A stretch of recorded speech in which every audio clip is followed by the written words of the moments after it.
Okay, so the first thing I want to cover is I started calling this the perfect short signal in the regression line crossover, and then it turned out actually to be a pretty good trade on the short side. But I wanted to illustrate why I thought it was a good signal, not that it predicts the trade, but it just suggests that if it follows through in a normal way, it could be a very nice trade. That's what worked out. Okay, so this is chart number 1 in the series. And the question I posed in the chat room was, why is this a perfect shorting opportunity here in the blue circle? Let me, I should say, let me introduce the chart notation here, because there's a new kind of version or a new indicator on there. As you know, I've been experimenting with turning off the candlesticks, and I've been using the 2-period exponential moving average. As a way to screen out some of the noise on the candlesticks. Ali reminded me of his idea that, well, what about using a short-term, very short-term Bollinger Band as a way to describe normal price action? That made a lot of sense to me. So I just started experimenting with a 2-period Bollinger Band. So we actually, and that's in the orange. And what I've done is I've put the price as a thin white line.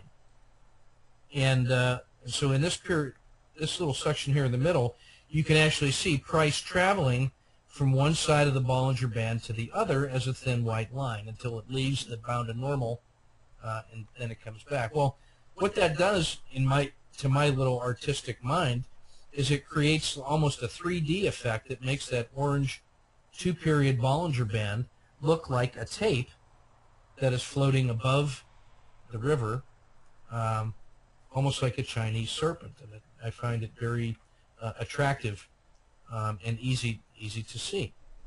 So we were calling that the Tapeworm Template as I was playing around with this. I really like what it does. I find it visually appealing. It gives you about the same kind of area that if you were to just make a channel out of the real bodies of the candlesticks, you'd probably see about the same thing. But for right now, I actually like the way it looks. And when you have it on short-term time settings, it makes the price look like it's fluttering in the breeze, so kind of attractive. So what we have now is we're looking at a 3-minute chart with price being indicated by the 2-period Bollinger Band in the orange. You can see the dotted line is the mean, and then the little white line is price. We have the usual 30-period regression line is the black line. A 10-period regression line is the blue line.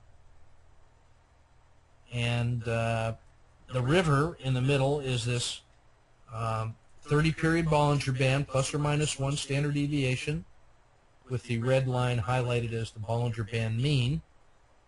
And then these little dashed series of purple lines represents the volume weighted average price. And you can see the gap from Thursday's close until Friday's open. Okay, so the quiz was, right here in this moment, why is this a perfect shorting opportunity? And the guys in the chat room, of course, hit it out of the park, and what they said was, the trend for the day is down, as you can see by the 30-period regression line is clearly heading down and is still south of the river. The river itself has rolled over. The volume-weighted average price is declining. The 10-period moving average, or the slope of the 10-period regression line, after this regression line crossover and has bounced up, failed to get to the Bollinger Band mean. And that's really important. When we see a regression line crossover outside of the river, the expected target is a regression to the mean, in this case, which is the red line. But here what we had was price goes into the river, so it's a regression line, but then rolls over before it even gets to the red line. And I treat that as significant. That's an automatic short for me. We could also wait for it to get below 1642 and make a new low of the day, but the difference between about 1662 and 1642 is about half an hour, and I'm ready to, I don't want to wait that long for more information because I'm already convinced this is a reasonable short opportunity with a stop above the Bollinger Band mean, for example. I know that if price breaks below yesterday's low over here at about probably 1630, then it will drop like a rock, and it would drop like a rock below 1640 and then through 1630. So if I'm interested in getting into position ahead of those potential catastrophes for price, then I need to be getting into this position now. And the fact that it's rolling over short of the Bollinger Band mean makes it very attractive to me. So those are the reasons I consider that to be a perfect shorting opportunity. Part 2 of that quiz was, how much further could it go south if it turns out to violate 1642? And how would we estimate that? And the answer was, we can take the range stat of UVXY, subtract it from the high of the day up here around 1740, and then drop that down, and then see that would be the maximum reasonable normal excursion on the downside. We wouldn't be surprised if it fell that far. And in UVXY, that turned out to be about another buck. And so with about a 30-cent initial stop, there's still a comfortable 3-to-1 reward to risk available in this. So that makes it a legitimate short in my view. Okay, any questions on that one before I proceed? Let me just go ahead on to the next one. All right, chart number 2 in the chat room then was, I then started to say, everything that I just said, I now want to try to put to a specific point on the screen. And to trade this particular strategy, you should be looking at the following kinds of pieces of information. I've drawn 1, 2, 3 purple lines, a green line, 3 red lines, and then a whole bunch of blue circles. And every one of those has a specific meaning for me. And so to trade this particular technique, I believe, you should be able to explain what's going on inside each blue circle and with each colored line. So I'll just, in the interest of time, I'll just lecture my way through this. This first red line I see touches back to an important support level from yesterday. If price falls below this thick red line, then it really is going to drop like a rock. So I want to be in the position before that happens so that I get swept into that position. Or maybe that's where I put a second one on. The second red line represents a failure at the low of the day, and so if it fails there, I believe it fails to the next red line very quickly. If it fails to fail there, then that becomes a potential support level on the downside.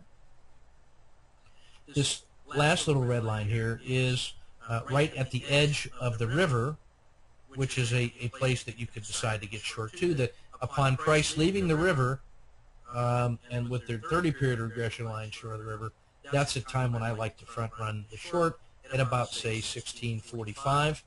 If I go up 30 cents from that, 1675-ish would be up here around the green line, just above the Bollinger Band mean. That would also be a place where I'd be willing to go long because we had a regression line crossover inside this circle, which is why that circle's there. We had a move towards the Bollinger Band mean, a hesitation. Then if it were to go above this green line and never get out of the river, but go through the green line, I'd be willing to get in. My price targets on the upside would be at around 1695 at this purple line, which is where price would leave the river.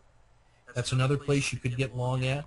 I see this hesitation and VWAP up in here at 1720 as a price target, and then a test a high of the day at about 1750. So that's the price ladder on the upside. Let's take a look at the blue circles now. We had a price and the Bollinger Band and the VWAP all cross each other and then enter the river going down. So we had a high, it fought it out here. We had the price, or the 30-period regression line rolling over, and then everything else joined the river. To me, that's a good time to get short as well.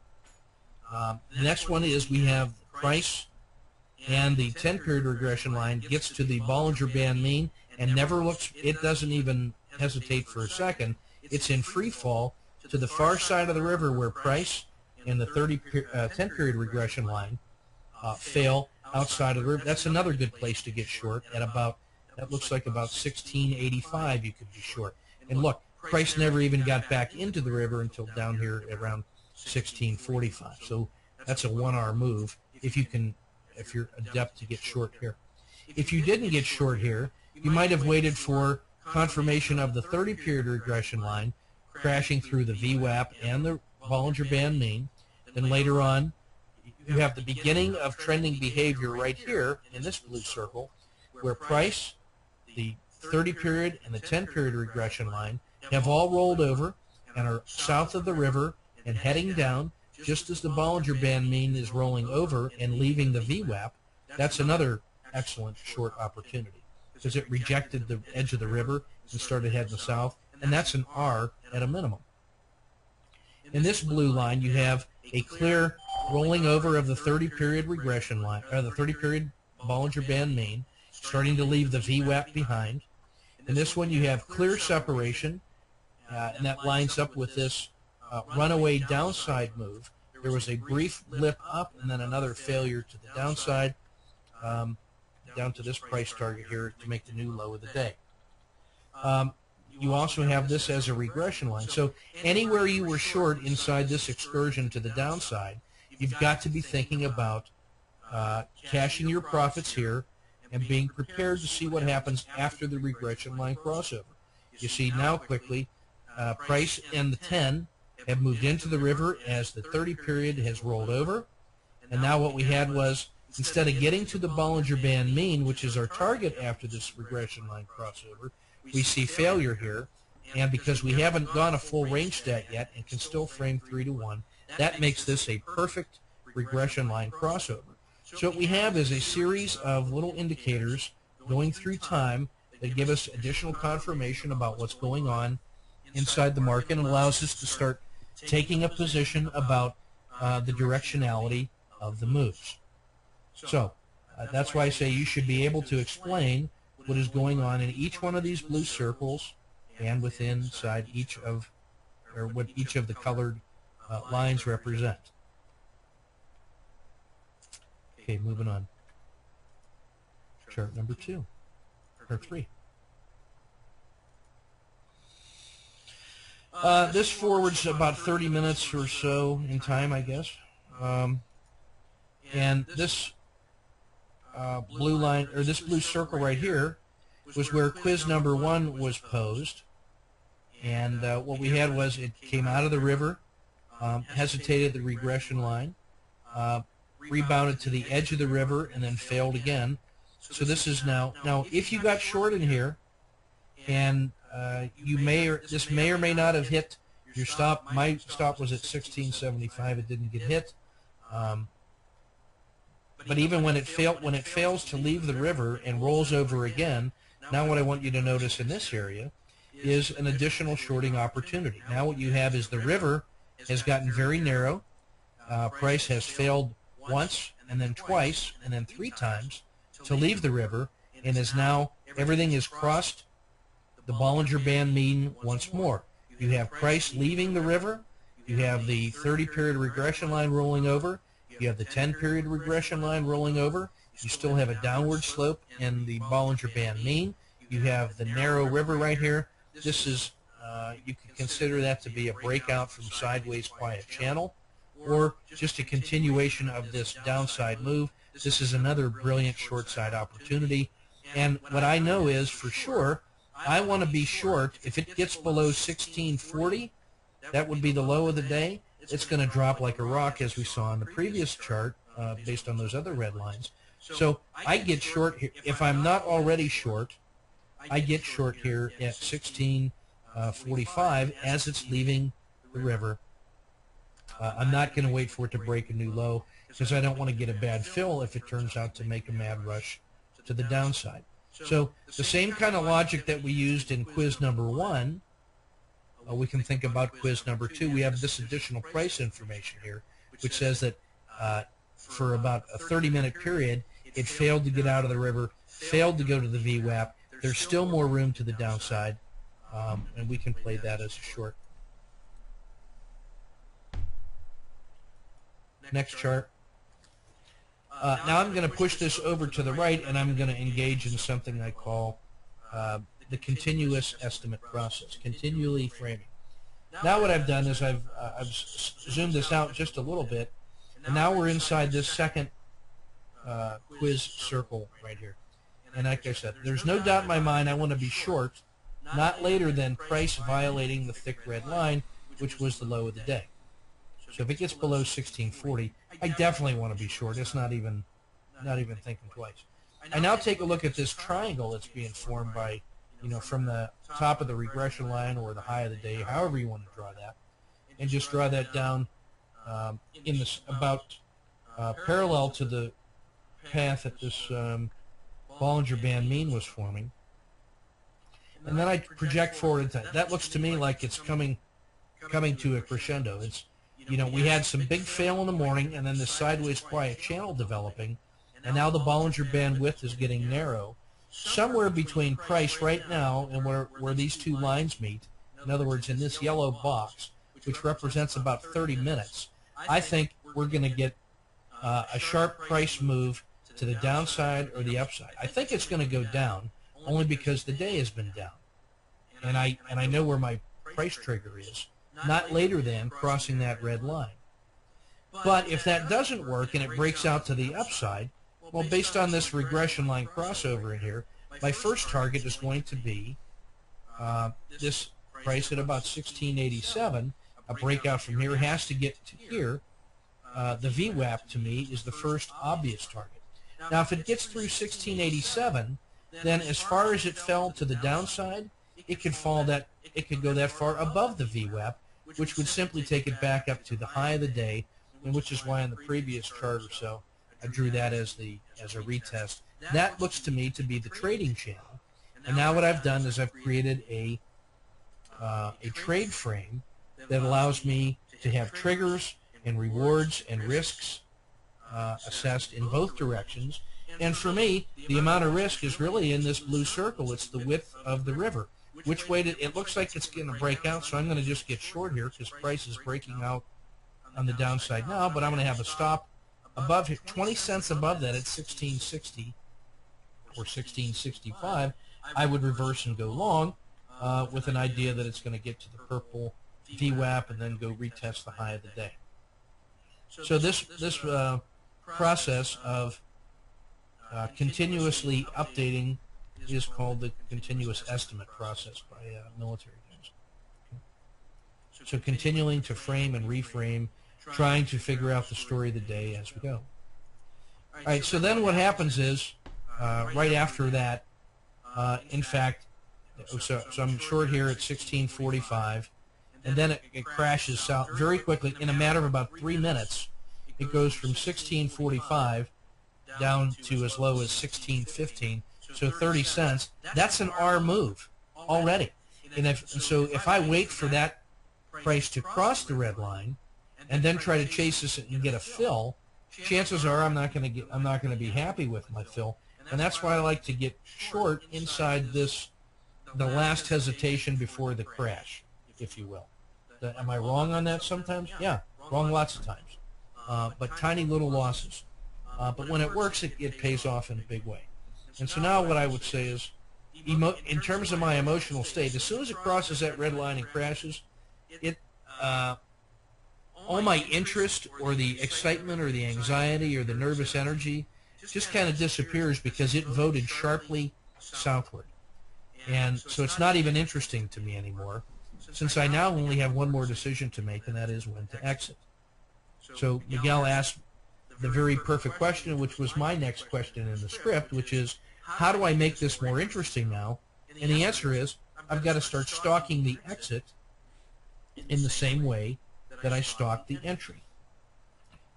But this sort of has resolved the tension. What you can see here is a sideways quiet channel, and now a sharp violation to the south, and I'm already into the trade with an R in hand, and I've got an R from this previous one as well. So I've got markets money to play with, which is a nice feeling to be in here right about now. In terms of, we're going to zoom back here a little bit and just take a look at my decision-making screen.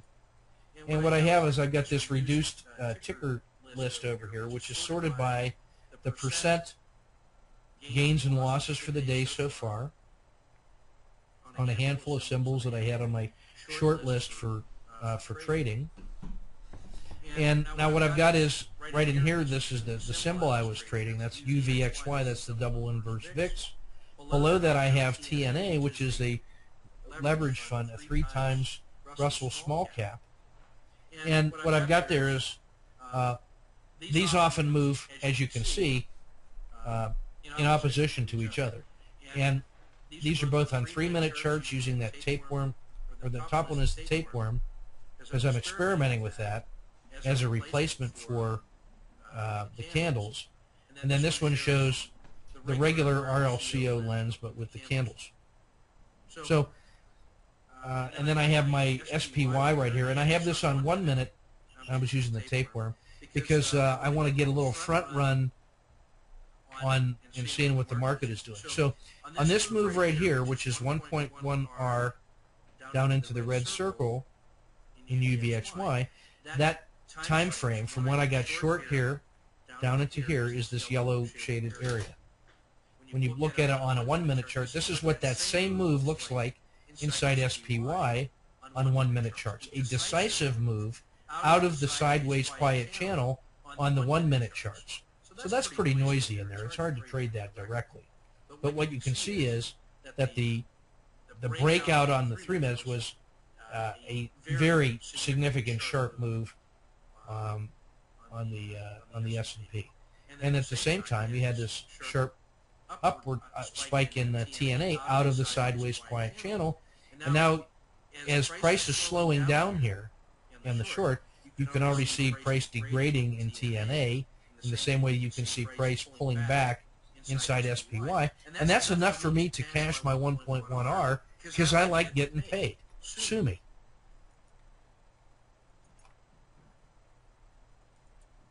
Okay. Now, after that period of hesitation, we had price recover a little bit. We had a regression line crossover. Price and the Bollinger Band got just to the edge of the river and then started to fail again. So I get short once more at 1610. Because what did we have here? We had a failure at the Bollinger Band mean. We had a failure at the river, and another failure before the Bollinger Band mean. We had a failure at the edge of the river. It's getting worse, not better.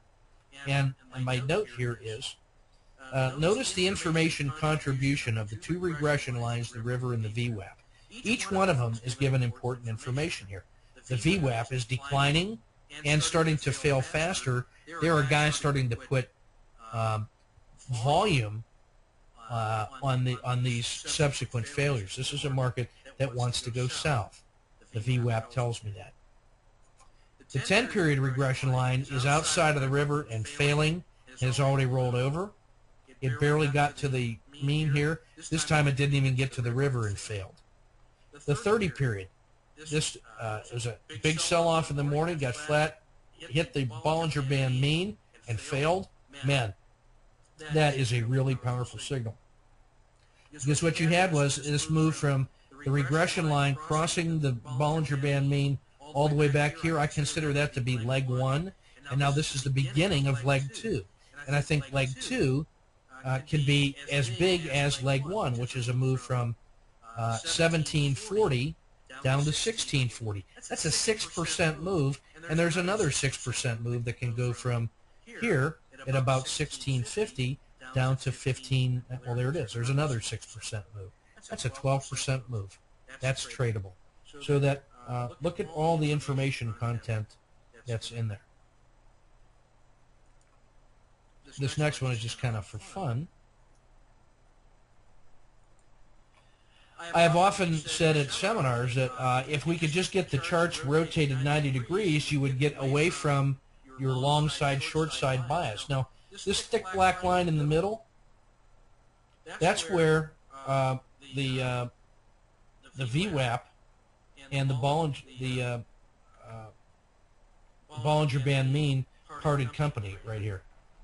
I just drew that as a sort of a fair value, and this is where, in this blue circle, is where the VWAP and the Bollinger Band mean came together early. They rode together in tandem for a while, and then the Bollinger Band mean began to accelerate to the right and get into the passing lane. Meanwhile, you had the 30-period regression line, the 10-period regression line, all giving you these early warnings that the market was heading south. Until this time out here, where it's absolutely obvious after a 12% move down. Look how far to the right it has moved. 12% is a pretty incredible move for that symbol.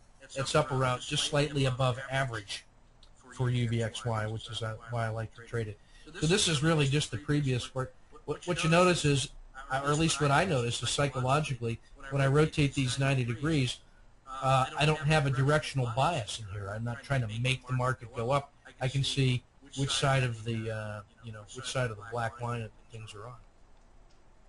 So just a change of perspective can often give you some deep insights. Now what we have, fast forward here, is I end up covering at 1575, which turns out to be awesome. And shortly thereafter, you get this regression line crossover after this nice long move. So we had leg 1, and now leg 2 is down here at 1575, a regression line crossover, and now we've got price entering the river at 1590. After the regression line crossover outside of the river, we've got 3 different targets here.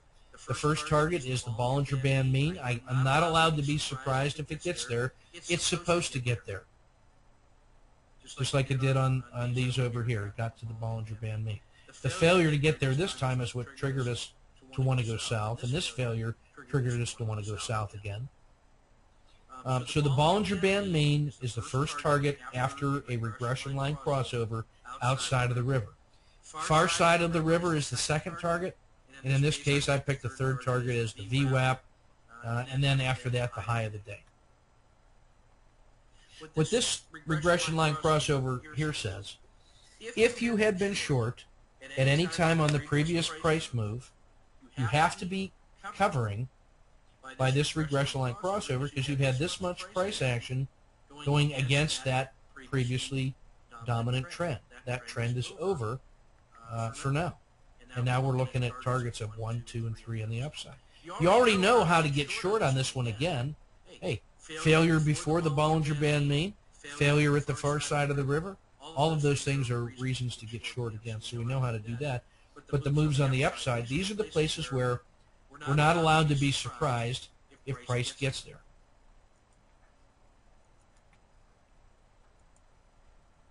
And shortly thereafter, in fact, you can see,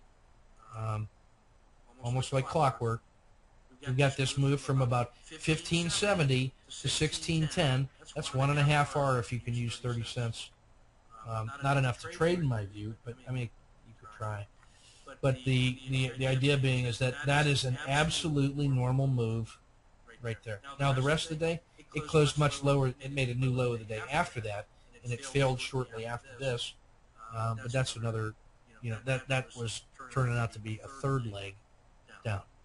All right, so that's everything I wanted to cover on that particular case study, and I think of that as the perfect short signal, and not because it actually turned out to be effective, but only that all of that information, in my view, is contained and implied inside this little chart pattern right here, way back on the first slide, and that was that there was still plenty of downside room here based on the range stat, and that we had a lot of signals that suggested it was getting ready to get weak for another leg down.